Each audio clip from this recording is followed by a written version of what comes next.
capítulo de número 9. Aleluia, isso. Livro de 2 Samuel, capítulo de número 9. Aleluia. A partir do seu verso de número 1. Eu gostaria de convidar a você a fazer uma leitura responsiva comigo.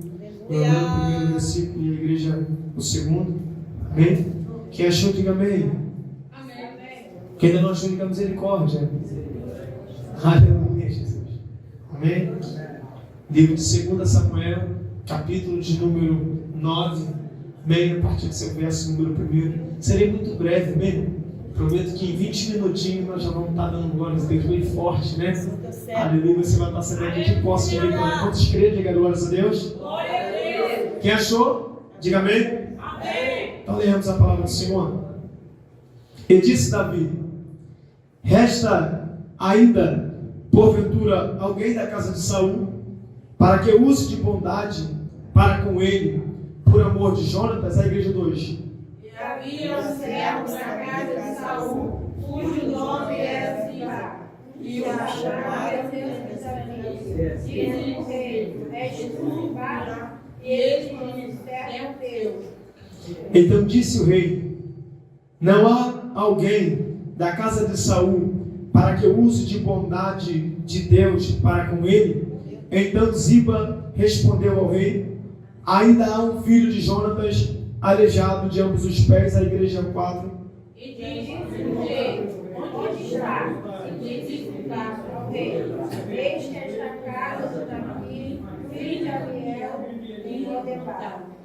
Então mandou o rei trazê-lo de Lodebar, da casa de Maqui, filho de Amiel. Somente até aqui você pode se assentar no glórias a Deus. Amém? Isso. Aleluia, louvado seja Deus. Conhece a história de Mefibosete? A história de Mefibosete é uma história muito conhecida, né? Já se tornou até letra de canção, né? Tamares canta, né? Vou me assentar na mesa do rei, né? Aleluia, uma história muito conhecida. Aleluia, o que eu tenho a falar aqui não é nada além do que você já não saiba. Aleluia, mas eu quero só te relembrar algumas coisas aqui a respeito de Mefibosete. Quem era Mefibosete? Ele era filho de um homem chamado Jonatas. E esse homem, Jonatas, ele muito transbordou na vida, aleluia, de Davi. A Bíblia diz que quando Davi agora, ele vence o gigante, né? A Bíblia diz que Davi agora ele fica no exército de Saul. E quando ele fica agora aprendendo a guerrear no exército de Saul, a Bíblia diz que Jonatas, que era filho de Saul, a alma de Jonatas vai se ligar com a alma de Davi, a ponto de que agora eles vão se tornar grandes amigos, tão grandes amigos, que a Bíblia diz que Jonatas agora, pastor, muito vai transbordar o amor, compaixão na vida de Davi. A Bíblia diz que o amor e a compaixão e a aliança deles era tão grande, bem capaz de Jonatas ficar até mesmo contra o seu próprio pai, que era Saul na época. A Bíblia diz que Jonatas agora ele vai por algumas vezes salvar a vida de Davi por conta da ira de seu pai. E a Bíblia diz que eles agora vão fazer uma aliança. Aliança é essa que ele vai dizer assim: meu pastor, se eu morrer, você cuida dos meus filhos, e se tu morrer, eu também hei de cuidar da sua geração. A Bíblia diz que o tempo vai se passar, e quando o tempo se passa, a Bíblia diz que Davi já não estava nem mais em Israel, Davi já estava em outra terra. A Bíblia diz que vai haver uma guerra entre a nação de Israel e a nação dos filisteus. E a Bíblia diz que dentro dessa guerra, Saul vai ver a morte de Jonatas, vai ver a morte dos príncipes e vai ver seu exército perder para o exército dos filisteus. Ele agora vai ter uma das piores mortes. E qual é, pastor? O suicídio. Ele mesmo vai tirar a sua espada e ele mesmo vai se matar. E quando ele se mata, a Bíblia vem dizer que lá vem um soldado na frente para alertar o povo da perca da guerra. E quando esse soldado vem na frente anunciando: perdemos a guerra, Saul está morto, o povo vai ficar em desespero, até porque Saul era na dinastia o maior que tinha, ele era o rei sobre Israel. E quando a nação perde um rei, aleluia, a Bíblia vai dizer, meu pastor, que agora o povo vai ficar desesperado. Porque o rei perdeu, o rei morreu. E a Bíblia diz que uma mulher, que ela tomava conta do filho de Jonatas, que era ama, que a Bíblia fala como ama, mas na nossa tradução é babá. Ela agora vai pegar aquele menino, Mefibosete, e vai correr com ele, porque ela percebe que, de acordo com o conflito, alguém iria entrar ali e mataria aquela criança. Então ela agora pega aquele menino, ela pega em seu colo, ela vai correr, e por um descuido, ela deixa a criança cair, e ela fica agora coxa de ambos os pés. E ela percebendo que se a criança continuasse ali, ela morreria e seria bem capaz de, pelaquela guerra de dinastia, sobre quem iria assumir o trono, meu pastor, alguém iria matar ele. Então o que ela vai fazer? Para preservar a vida do menino, ela pega o menino, leva para a casa de Maqui, e ele fica morando na casa de Maqui, que é em Lodebar, né? Essa é a história de Mefibosete. Foi até rápido, pastor, 5 minutinhos eu consegui trazer a introdução sobre quem é Mefibosete. Só que eu quero agora trazer para você alguns pontos que muito me chamam a atenção sobre a história de Mefibosete. O primeiro ponto que me chama a atenção é: eu já vi muitos pregadores no meio pentecostal, já assisti muitos pregadores pregar, eu já até ouvi alguns falar, né? Quando pega a parte que a ama deixa a criança cair, e usa o termo, né, pastor? Estão tentando quebrar tuas pernas, né? Pregador pentecostal é terrível, eles aproveitam todas as partes, né? Mas o que me chama a atenção é que aquela mulher, ela não deixa a criança cair intencionalmente.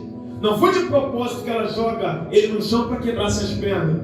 Então foi um acidente, né? Um acidente que agora fez nele um dano irreparável na sua vida.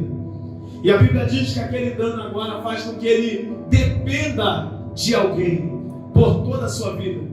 Faz com que ele dependa de pessoas. E agora a Bíblia diz que ele vai parar na cidade de Lodebar. E vai parar em Maqui, né, na casa de Maqui. Isso aqui vai me chamar a atenção porque ele foi alguém que nasceu para reinar. Ele foi alguém que nasceu na linhagem sanguínea. E ele tinha tudo para morar em Jerusalém. Ele tinha tudo para habitar em Jerusalém. Ele tinha tudo para viver a melhor vida em Jerusalém, até que porque ele era neto de rei, ele era filho de príncipe. Então automaticamente, segundo a geração, Jonatas seria o rei e logo após seria ele. Então ele nasceu para reinar.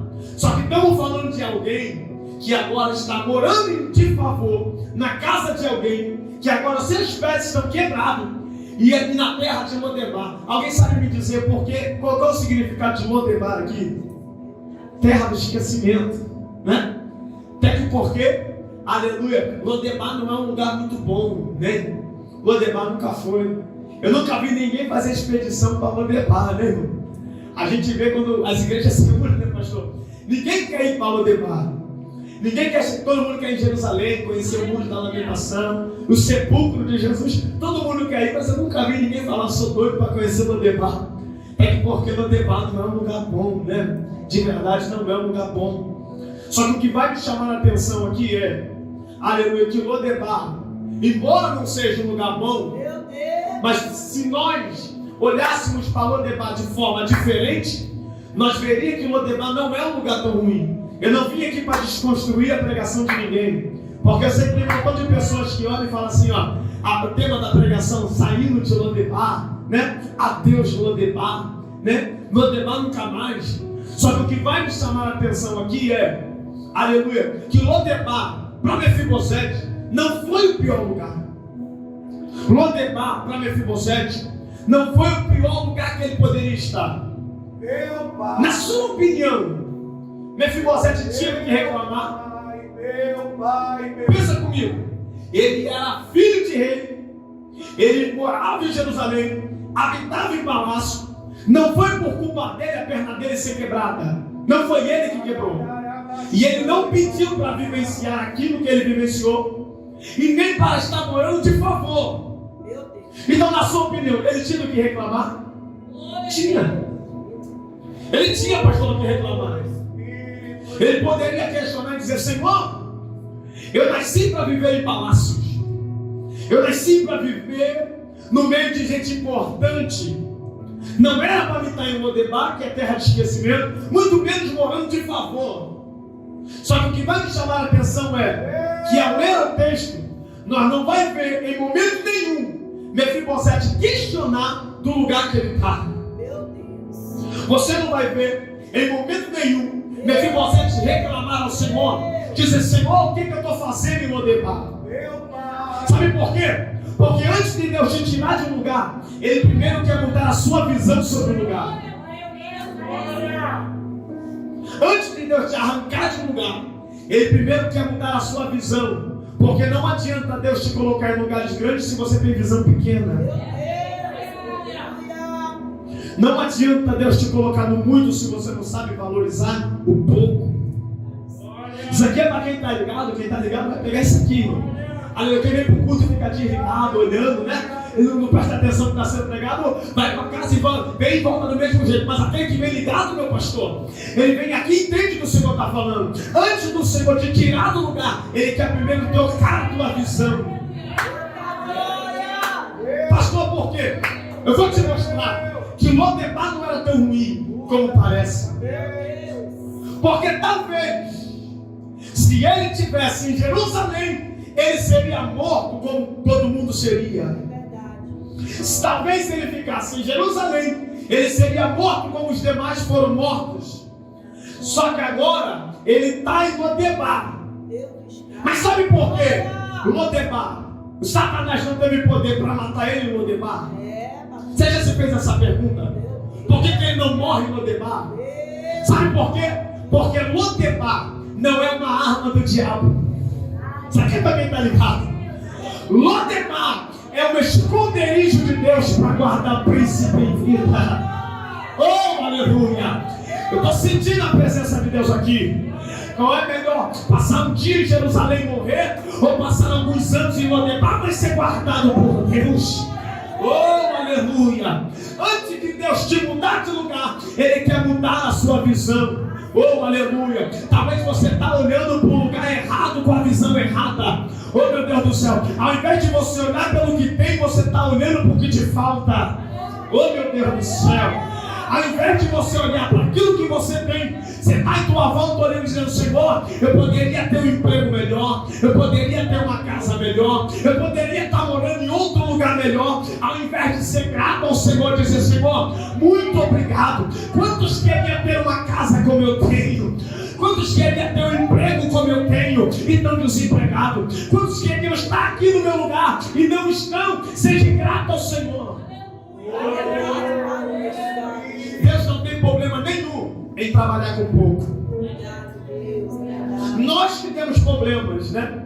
Nós olhamos para o pouco e começamos a questionar: Senhor, mas eu tenho pouco. Senhor, mas o que eu vou fazer? Senhor, como é que está essa situação? E antes do Senhor mudar o teu cenário, Ele quer mudar primeiro a tua visão. Porque se você mudar a tua visão, você faz com que Lodebar se transforme em um parque de diversões. E quando você ficar olhando: Senhor, mas por que eu estou na casa alugada? Senhor, por que eu ainda não tenho meu carro? Senhor, por que a minha vida não está estabilizada? Você está olhando para o que te falta e não está valorizando aquilo que você tem. E Deus não quer que você olhe para o que falta. Deus quer que você olhe para aquilo que você tem. Deus quer que você seja feliz com aquilo que você tem. Oh, meu Deus do céu, tem muitas pessoas que pensam: quando eu estiver no patamar grande, aí eu vou ser feliz. Quando eu tiver no emprego que me paga bem, aí eu vou ser feliz. Não, Deus quer que você seja feliz com o pouco que você tem. E quando você não aprender a ser feliz com o pouco que você tem, como é que Deus vai te colocar no muito? Meu Deus! Mais uma vez eu repito: Deus não tem problema nenhum em trabalhar com pouco. Tanto é que já foi falado aqui pelo pastor. A viúva que foi ofertar, ela deu tudo que ela tinha e era pouco. Mas quem disse que Deus estava olhando se era pouco ou se era muito? Deus estava olhando a sinceridade e a entrega dela. A gente tem um problema de falar: Senhor, mas como é que vai ser? Eu só tenho pouco. E Deus está dizendo: é um pouco que tu tem que eu quero usar para mudar o cenário. Isso aqui é interessante. Eu gostaria que você redobrasse sua atenção. Jesus, irmão, pensa comigo. Se Jesus agora olha e fala para os discípulos: quantos pão falta para alimentar a multidão, né? Aleluia. Jesus não fala isso. Jesus pergunta: quantos pães nós temos para alimentar a multidão? Aí vem alguém e fala: Senhor, nós temos 5 pães e 2 peixes. Nós temos 5 pães e 2 peixes. Só que a multidão é mais de 5 mil. Aí Jesus fala: opa, não estou preocupado com o número que falta. Eu estou preocupado com aquilo que se tem. Quando aquela viúva chega desesperada até o profeta Eliseu, ela fala: profeta, eu estou com uma dívida enorme, não tem como pagar. E agora os credores vieram levar meus filhos para serem servos. Aí Eliseu pergunta: qual é o tamanho da tua dívida? Não, ele pergunta: o que você tem dentro da sua casa? Quando você tem dificuldade de olhar aquilo que você tem, você chora pelo aquilo que você não tem. E o tempo que você está perdendo pelo aquilo que você não tem, você não valoriza aquilo que está sobre o seu lado. Isso aqui é para quem está ligado. A Bíblia vai dizer que agora é irmão. É rápido e ligeiro. A Bíblia diz que agora ele está numa situação, ele está vivendo um momento ruim da vida dele, uma fase ruim. Era como se ele tivesse assim: Senhor, eu estou coxo de ambos os pés. Era para mim estar em Jerusalém. Senhor, estou morando de favor na casa de alguém, mas eu não vou reclamar. Por que você não vai reclamar? Porque eu ainda estou vivo. Senhor, eu posso estar numa situação que eu não queria estar, mas eu quero te agradecer, porque eu ainda estou vivo. Irmãos, isso aqui é muito sério que eu vou falar para você. Às vezes o milagre de Deus não está no muito, está no pouco. Às vezes o milagre do Senhor não é. Às vezes você ainda não conquistou a tua casa própria. Aí você está: Senhor, mas eu não estou na minha casa própria. Mas o milagre está em nunca faltar o pão na tua mesa. O Senhor não deixar faltar na tua mesa. Talvez você está orando dizendo: Senhor, eu ainda não estou com carro para me poder se locomover, mas Deus nunca te deixou faltar a passagem, ou talvez o dinheiro do Uber, para você ir fazer o que Deus está mandando. Aí você está: Senhor, mas eu não tenho carro ainda. E o Senhor está dizendo: mas eu não estou te dando recurso para te manter. A gente pode daquela. Senhor manda dizer para alguém aqui: para de olhar para o que falta e valoriza aquilo que Ele te deu. Eu estou sentindo a presença de Deus, meu corpo está arrepiado aqui. Ai, meu Deus do céu. O Senhor manda dizer para alguém aqui: para de ficar olhando para o tamanho da tua dívida e mostra para a tua dívida o tamanho do seu Deus. Para de olhar para o teu problema e colocar o teu problema lá em cima. Coloca o seu Deus lá em cima e fala: Senhor, hoje eu posso estar aqui, mas eu sei que o Senhor vai mudar o cenário. A Bíblia diz, vou te mostrar aqui, versículo 4, que o Lodebar não era tão ruim. Versículo 4, o rei pergunta: aonde está? Perguntou o rei. E Ziba lhe respondeu: está na casa de Maqui, filho de Amiel, em Lodebar. Você vai perceber aqui que a ênfase que o texto dá não é que é Lodebar, terra de esquecimento. Não fala primeiro sobre Lodebar. Ele está em Lodebar, não. Ele fala: está na casa de Mar, ou seja, não está desamparado. Ele não está sozinho. Está morando na rua? Não está. Está sozinho? Não está. Tem alguém cuidando dele. Oh, meu Deus do céu. Alguém está ouvindo dizer assim: mas ele está no debate. Mas não está sozinho. Tem alguém com ele lá cuidando dele. Tem alguém investindo nele. Tem alguém que está olhando para ele e dizendo: opa, não vou te deixar sozinho. Você não está abandonado. Sabe o que Deus manda dizer? Valorize as conexões de pessoas que Deus tem colocado à sua volta. Valorize aquele irmão que chora contigo. Oh, meu Deus do céu, que corre lágrimas contigo. Aquele que se tem muito está do teu lado, se tem pouco está do teu lado também. Oh, meu Deus do céu, valorize as verdadeiras amizades que Deus tem colocado sobre a sua vida. Porque se você parar para pensar comigo, o disjuntor geral da igreja está ali em cima da piedade. Se desligar aquele disjuntor, acaba a luz em tudo. Por quê? Porque aquele pequeno disjuntor é o que faz conexão para iluminar toda a igreja e ligar toda a painel. Dá para entender que uma pequena conexão, às vezes uma pessoa que você conhece, talvez você está nem dando ênfase, dando valor, mas é essa pessoa que Deus vai usar. Irmão, Deus gosta muito de usar coisas, mas o que Ele mais gosta de usar são pessoas. Você consegue entender isso aqui? Meu Deus! Você vai ver que quando Deus vai mudar o cenário de Jó, Deus manda que os amigos tragam presentes a Jó. Então tem horas que Deus vai usar coisas para falar contigo, e tem hora que Deus vai levantar pessoas para te ajudar. E é por isso que é importante você valorizar aquele que está contigo em Lodebar.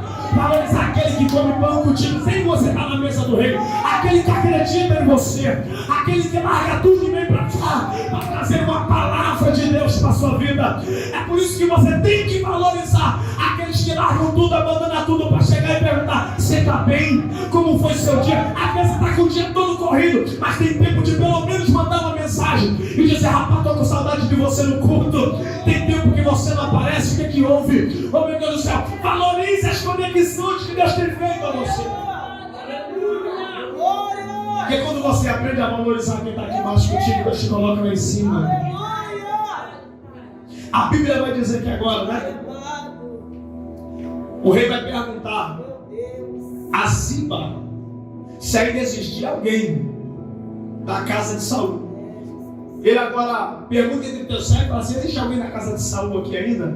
Aí alguém fala para ele: só tem um homem chamado Ziba, ele está logo ali embaixo, então chama ele, traga ele na minha presença.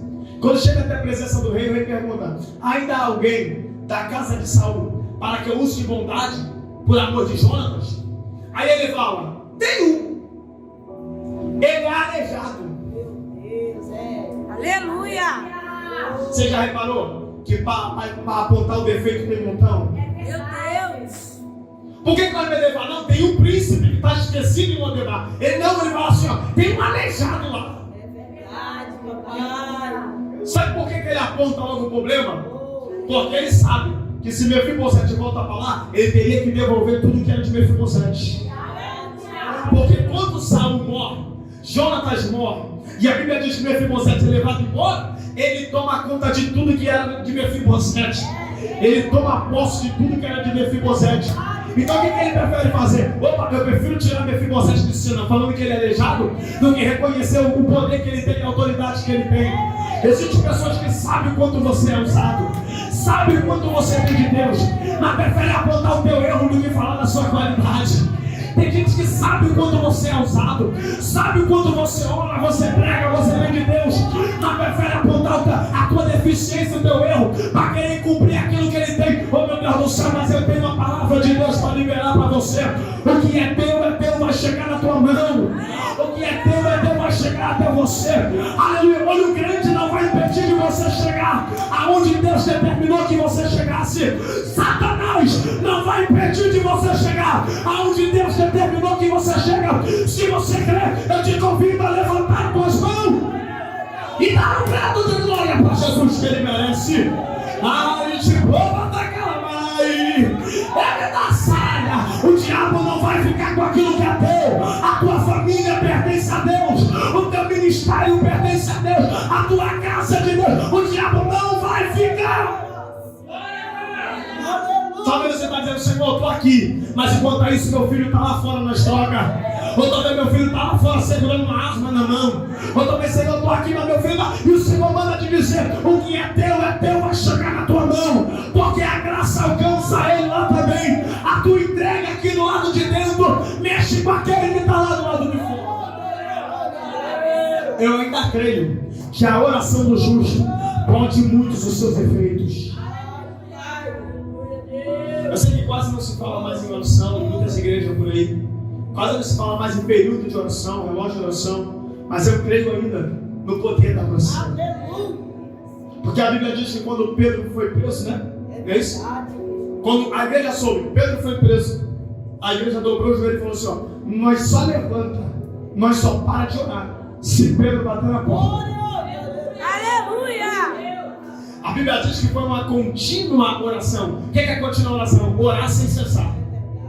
Eles dobraram o joelho e ficaram: Senhor, solta Pedro. Senhor, solta Pedro. Senhor, nós precisamos de Pedro. Ferindo o pastor, as ovelhas são dispensas. Senhor, solta Pedro, liberta Pedro, livra Pedro. E o anjo não desce aonde eles estavam orando para testificar a oração. Porque tem hora que o céu fica em silêncio. Mas não é porque o céu está em silêncio que Deus não está trabalhando. A igreja estava orando e dizendo: Senhor, solta Pedro, solta Pedro. Enquanto a igreja ora, o anjo desce na cela. Enquanto a igreja ora, as algemas estão caindo. Enquanto a igreja ora, o anjo está despertando Pedro. Enquanto a igreja ora, o anjo está abrindo as portas para Pedro passar. Enquanto a igreja está orando, Pedro está batendo a porta. Deus manda dizer para alguém: não cesse de orar. Olha para o teu irmão que está do seu lado, dá um sorriso bonito para ele. E para ela, ele fala assim: não cessa de orar. Aí agora, a Bíblia vem nos mostrar que ele vai apontar logo defeito. Aleijado, ambos os pés. Está lá na casa de Maqui, morando de favor. Olha em Lodebar, terra de esquecimento. Parece que eu vejo ele trazendo ao Lodebar assim como uma resposta. Já está esquecido. Então deixa lá. Só que ele fala assim: ó, vai lá e traga ele até minha presença. Porque ele vai comer pão na minha mesa. Aleluia! Pastor, o que você está querendo dizer com isso? Enquanto o tempo da graça não chega, aproveite o tempo da misericórdia. Pastor, como assim? O tempo da graça é Davi lá buscar ele, com a carruagem real, e levar ele de volta para Jerusalém. Mas enquanto a graça não chega, a misericórdia está mantendo ele de pé vivo. A misericórdia está trazendo pão para a mesa. A misericórdia está guardando a sua casa. A misericórdia está guardando a família. A misericórdia não está deixando o aluguel faltar. A misericórdia não está deixando nenhum dos teus filhos ficarem doentes. A misericórdia está te guardando. Então o tempo do favor ainda não chegou, mas a misericórdia está te mantendo de pé. Oh, meu Deus do céu. Se o tempo do favor não chegou, então viva o tempo da misericórdia. Aprenda a valorizar o tempo da misericórdia. Oh, meu Deus do céu. Se o tempo do Senhor te arrancar daqui não chegou, aproveita viver o tempo daqui. Dizendo: Senhor, muito obrigado porque eu ainda estou aqui. Muito obrigado porque o Senhor me guardou em vida aqui. Quantos já morreram? Quantas pessoas não foram levadas pela Covid? Quantas pessoas não morreram pelas guerras? Quantas pessoas não morreram aí por fora? E você está vivo. Então seja grato ao Senhor. Tem muitas pessoas que queriam hoje estar aqui, mas estão dentro de um presídio. Estão dizendo: eu queria tanto estar num culto. E às vezes nós não sabemos valorizar o que está na nossa mão. Como o pastor acabou de falar aqui, às vezes nós entramos num culto como esse, glória, que poder, e a gente não consegue abrir a boca para dar glórias ao Senhor. A gente consegue ficar com a mente presa no que aconteceu dentro de casa, ao invés de chegar aqui e se esvaziar de si mesmo e falar: Senhor, eu preciso de Ti mais que o ar que eu respiro. Senhor, eu preciso de Ti na minha vida para me guiar, para me guardar. A gente perde tempo ocupado com as coisas lá fora, esquecemos de entregar o culto para o Senhor. E uma grande verdade que eu vou falar, isso me confronta e nos confronta a todos nós. Às vezes nós damos mais atenção para as coisas de fora do que para as coisas de Deus. Pastor, como assim, pastor? Vai doer, mas vai sarar. Tá bom? Aonde você passa mais tempo? Na Bíblia ou no seu telefone? Meu Deus! Glória a Deus! Aleluia! Você consegue entender isso aqui? Quanto tempo você passa orando? E quanto tempo você passa no seu Facebook ou Instagram? Nunca mais, TikTok, não sei. Não é proibido não, você pode ter. Só que quanto tempo você dedica para as coisas do mundo e quanto tempo você dedica para as coisas de Deus? A Bíblia manda a gente dar o dízimo de tudo que nós possuímos. Então se nós possuímos o dia que tem 24 horas, então são 2 horas e 40 para Deus. Todos os dias. Será que você pelo menos consegue dedicar 2 horas e 40 para Deus? Se acordar de manhã e falar: não, peraí, hoje eu vou ler pelo menos 5 capítulos da Bíblia, porque eu tenho 2 horas e 40 para Deus. Então eu vou tirar 5 capítulos da Bíblia. E após os 5 capítulos da Bíblia, eu vou separar 4 ou 5 louvores para me doar ao Senhor.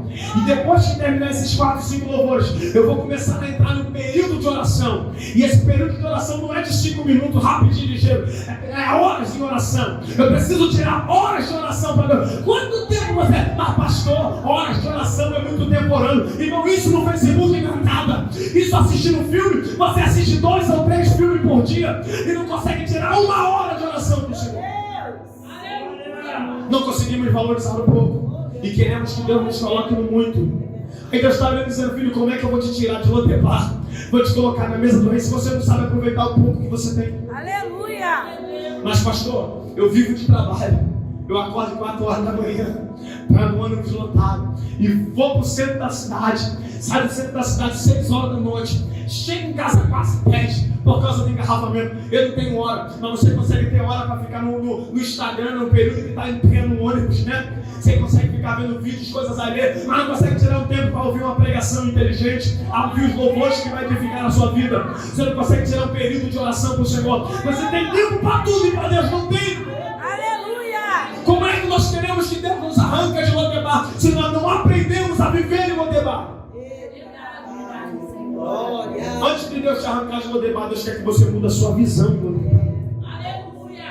Quando você muda a sua visão em Lodebar, você consegue entender que o problema nunca foi Lodebar.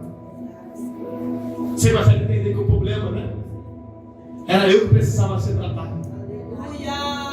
Uma grande verdade que eu ouço: Deus não prepara a bênção para nós. As bênçãos já estão preparadas. Deus está nos preparando para receber a bênção. A Bíblia diz que agora chega o tempo da graça, do favor a Ele. E quando chega o tempo da graça, a Bíblia diz que quando Mefibosete ele chega até a presença de Davi, ele pergunta: és tu, Mefibosete? E ele fala: servo teu. Mas Senhor, o que o Senhor viu em mim, que eu sou como um cão morto, abandonado? O que o Senhor viu em mim? Só que ele não entende que o que estava acontecendo na vida dele não foi algo que ele semeou, foi algo que alguém semeou por ele. Foi o transbordo que Jonatas fez pela vida de Davi, que Davi agora estava recompensando na vida de Mefibosete. Então vale a pena você investir na vida de alguém. Hoje alguém pode estar fugitivo igual Davi, né? Fugitivo. E você está olhando e falando: mas eu não vou ajudar, porque o que um fugitivo tem para me passar? Hoje não, mas amanhã isso pode refletir em alguém da sua família. Talvez você olhe para o teu pastor e fale: o que eu vou fazer? O pastor já tem a vida dele estabilizada. Mas o teu transbordo é a tua gratidão pela vida do pastor, pela vida do teu irmão que está do seu lado, ou pela vida do pregador que está pregando aqui, vai fazer com que retribua na sua vida algo além. Sabe o que eu aprendi? Que o que destrava a nossa vida foi o que o pastor acabou de ministrar aqui: é a oferta, é o transbordo na vida de alguém. E às vezes nós acreditamos que a oferta é só apenas na igreja. Isso é bom e é fundamental, mas às vezes você também oferta, não é de cima, porque a gente mistura, né? Há uma mistura terrível de gente que pega o dízimo e fala: eu dei meu dízimo para ajudar fulano. Irmão, não é isso não. A Bíblia manda você trazer teu dízimo para cá, mas agora a oferta você pode semear na vida de alguém. Você pode transbordar na vida de alguém. E esse alguém vai transbordar talvez na sua vida amanhã. Você vai ver Davi na caverna do Adulão sozinho, endividado, perseguido e abandonado. Deus vai mandar 400 pessoas. E essas 400 pessoas eram endividadas, atribuladas de espírito, pessoas que estavam carentes. Parece que eu vejo da velha assim: eu também estou precisando, eu também estou endividado, eu também estou fugitivo. E o Senhor manda pessoas para mim. Eu tenho uma palavra de Deus para liberar e eu encerro aqui agora. Deus jamais vai mandar alguém para você que você não tenha nada para ensinar ou nada para passar. Aleluia! Davi na guerra fugiu, nada Davi tinha. Mas a Bíblia diz que Davi pega aqueles 400 homens e faz deles 400 guerreiros. Davi poderia não ter condição, meu pastor, para investir na vida deles, mas Davi fala: pega a espada, vou te ensinar o que eu sei. Pega a espada ali que eu vou te ensinar a guerrear. Ele olha para o outro: pega a lança que eu vou te ensinar a usar uma lança, porque lá na frente tu vai ferir 300 com essa lança. Davi olha para um que estava querendo desistir e fala: opa, pega a espada, porque na hora que eu precisar de fugir, você vai se levantar das telhas, vai pegar a espada e vai lutar até a espada cravar na tua mão. Oh meu Deus do céu, é investir na vida de alguém. Invista na vida do teu pastor, invista na vida do teu irmão. As conexões que estão aqui, é isso que eu estou falando. É as conexões que estão aqui com você, aqui do teu lado. Invista, aprenda a investir em alguém. Atenção, tempo, orações. Invista em alguém. Acredite em alguém. Porque é uma grande verdade. O tempo Deus faz com que o mundo se torne uma roda gigante. Já aconteceu de pessoas. Eu moro no Jardim Paraíso. E aconteceu que no Jardim Paraíso saiu alguém para jogar no time do Fluminense. Quem acreditar que no Jardim Paraíso ia sair alguém? Tá vendo o que você está vivenciando aqui? Alguém que você viu crescer e hoje Deus fez ficar bem de vida. E é por isso que você tem que ser importante. As conexões pequenas, por mais que sejam pequenas aqui, mas elas te levam a coisas grandes. Eu estava conversando com o Diácono Inácio e chegou um jovem na nossa igreja, um casal. E esse rapaz, ele é barbeiro. Aí ele falou assim: pastor, conheço muita gente, eu conheço ele, eu sei que ele conhece muita gente. Dono de concessionário que corta com ele, dono de restaurante que corta com ele. Aí eu estava falando com o Inácio: a senhora pensa, dá nada, né? Tu olha assim e pensa só barbeiro. Mas a conexão que ele tem, que leva a lugares grandes, pessoas grandes. Talvez você está olhando para o pastor Jonas aqui e está pensando: ah, mas o pastor Jonas é novinho, né? Aleluia, está começando a pregar, está ministrando, começou o ministério dele agora. Mas as conexões te levam em lugares grandes. Eu fui pregar num ponto de pregação na casa de um rapaz. E quando eu ministrei nesse ponto de pregação, da mesma forma, porque eu ministro para 10, ministro para 100, ministro para 1000, da mesma forma, eu prego do mesmo jeito. Aí eu estava ministrando dentro dessa igreja, aí o pastor dele estava presente, aí o pastor dele falou: quero levar esse rapaz lá. E quando eu cheguei na igreja, era 500 pessoas. Aí eu olhei e falei: rapaz, essa igreja aqui é grande, né? Aí ele falou: é, rapaz, mas pelo fato de você ter pregado na nossa igreja pequenininha com 10 pessoas, hoje você está pregando para 500 pessoas. Então entenda, as conexões pequenas te levam a lugares grandes. Valorize quem está do teu lado aí. Olha para o teu irmão que está do seu lado e fala para ele assim: aproveita. Não fala com autoridade, fala: aproveita para falar comigo agora. Aproveita a minha amizade agora. Fala, porque daqui a pouco tu vai ter que marcar a agenda para falar comigo.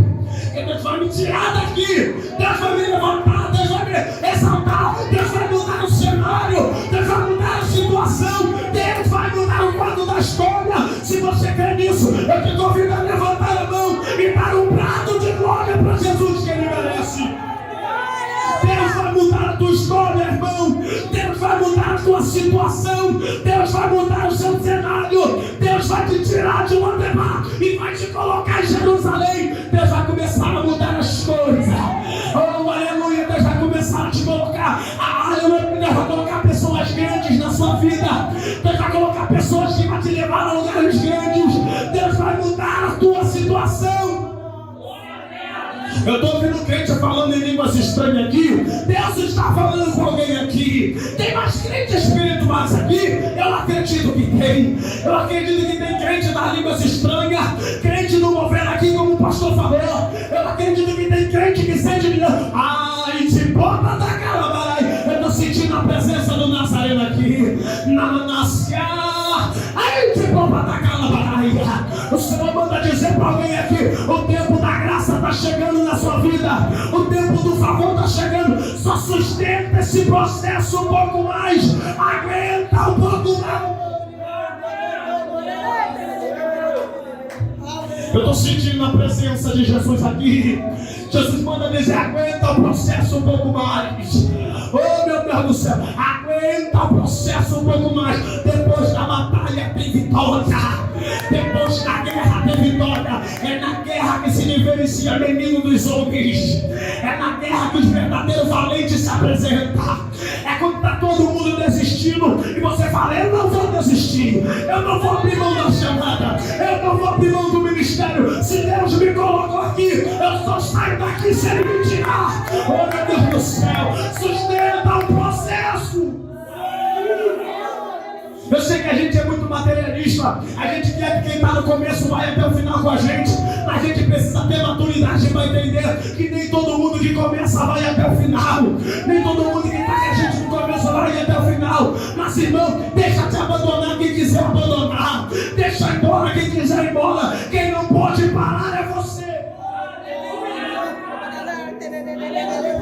O apóstolo João fala na sua epístola, ele fala: estavam entre nós, mas não eram de nós. porque se fosse de nós, ficava conosco. Mas isso para que se manifeste que nem todos são de nós. Oh, meu Deus do céu. Talvez você está dizendo, Senhor, mas meu amigo me abandonou. Senhor, talvez o meu relacionamento rachou e ele foi embora. Talvez você está questionando, dizendo, Senhor, mas por que tudo isso aconteceu? E o Senhor está dizendo, se foi embora, é porque nunca foi seu. Porque se fosse teu, estava contigo no momento bom, no momento ruim. Oh, meu Deus do céu. Então deixa embora quem quiser ir embora. Quem não pode parar é você.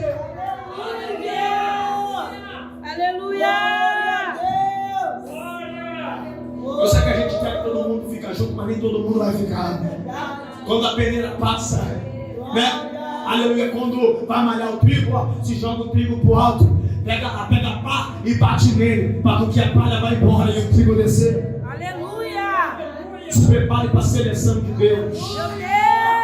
Eu não quero pessoas falsas andando do teu lado, pessoas com o olho grande olhando do teu lado. Deus quer pessoas sinceras, verdadeiras, que choram contigo como foi cantado de Ruth. Oh, meu Deus do céu, que não abandona o seu Deus, oh meu Deus, a tua família é minha família, a tua terra é minha terra, o teu povo é meu povo. Deus quer pessoas sinceras do teu lado. Aleluia! A Bíblia diz que agora o rei olha para ele e fala assim, eu encerro. Quer se deixar o meu povo, eu falo. Pastor gosta de falar, e nem gosta disso. Oh, aleluia. A Bíblia diz que o rei agora olha para ele e fala assim, Mefibosete, hoje, a partir de hoje, você lembra o que era seu? Não lembro, porque eu era muito pequeno. Ziba, vem cá, Ziba. Aí lá vem Ziba. Você sabe o que era dele, não sabe? Você sabe que tudo que você possui é dele, não sabe? Sei! Então a partir de hoje você vai ser servo dele. E tudo que é dele, e tudo que está na tua mão vai voltar para a mão dele. E a partir de hoje, Mefibosete, todas as manhãs eu quero acordar contigo na minha mesa, tomando café comigo, almoçando comigo, jantando comigo. Enquanto eu estiver vivo, tu vai ficar aqui. E tu tá sozinho, não tô não. Eu morei na casa de Maqui. Quem tu vai trazer de lá? Pode trazer quem você quer de lá para comer aqui na mesa agora. Porque a partir de hoje a tua história muda. Aleluia! Aí ele fala, eu tenho um filho. Traz seu filho. Traz todo mundo. Coloca na mesa. Uma grande verdade que eu vou te falar. Nem todo mundo tem a gratidão. Tem pessoas que quando está precisando do pastor, né, meu pastor? Te procura. Pastor, estou na guerra. Estou desempregado. Meu gás acabou. As compras foram embora. A minha esposa está até pensando em ir embora, voltar para casa da mãe porque não tem nada. Aí você pega e incentiva, né? Você vai lá, não, vou te ajudar, o que eu posso te ajudar? É um gasto que você está sem, é uma compra, é uma cesta básica, o que você está pensando? Você vai lá e investe. E quando a pessoa abre, consegue um emprego, vai ofertar em outra igreja, vai desempenhar em outra igreja, abandona o ministério para virar as costas. Aí também vira as costas para você que ajudou e fala, nunca precisei de você. Aí você olha e fala, Senhor, não fiz por querer mérito, para querer ser reconhecido, mas basta um pouquinho de gratidão. A pessoa precisa ter para voltar e falar, muito obrigado, quando eu mais precisei você me ajudou. Só que nem todo mundo tem isso, mas eu tenho uma palavra para te dizer, não olha para quem está te abandonando, Deus só está revelando quem é e quem não é. Talvez você está olhando e dizendo, Senhor, mas por que agiu de gratidão comigo? Por que o Senhor permitiu fulano agir de gratidão comigo? Aí Deus está falando, eu estou te mostrando que ele é ingrato e você não sabia. Estou eu te revelando quem é. Só que Mefibosete falou, opa, quem está comigo vem. Quem pagou o preço comigo vem. Quem chorou comigo vem. Aqueles que me abandonaram, me deixaram. Tem que valorizar quem esteve comigo no meu pior fase. Valorize quem está contigo na sua pior fase. Talvez você fale, pastor Jonas, eu não estou vivendo a pior fase da minha vida não. Minha vida está muito boa, né? Aleluia. Estou vivendo muito bem. Mas valorize também aqueles que ficaram contigo quando tudo não estava bem. Né? Quando você estava na pior fase, quem te apoiou, quem estendeu a mão para você. Valorize. Amém? Fique com essa palavra no seu coração. Aleluia! Que Deus assim possa falar melhor. Você pode aplaudir Jesus. Coloque a mão no seu coração, igreja. Eu acredito que Deus tem exaltação para ti. Glória! Deus levou Mefibosete para sentar junto à mesa com o rei. E eu acredito que é isso que Deus vai fazer. E se você estiver junto com o rei, aliançado com o rei, os demônios vão cair por terra, meu irmão. Porque o rei é o Senhor. Pai, na autoridade que é no nome de Jesus, nós tomamos posse dessa liberação espiritual, desse aquecimento que tu trouxe para a nossa vida. Nós sabemos que Mefibosete estava vivendo um período de esquecimento, mas tinha na tua agenda uma exaltação para aquele homem. Eu quero te pedir nessa hora que o Senhor venha trazer a existência, a exaltação, a liberação, a libertação que tu tens para nós. Porque nessa noite nós tomamos posse do que o céu reservou para nós, em nome de Jesus. Amém. Você pode celebrar Deus.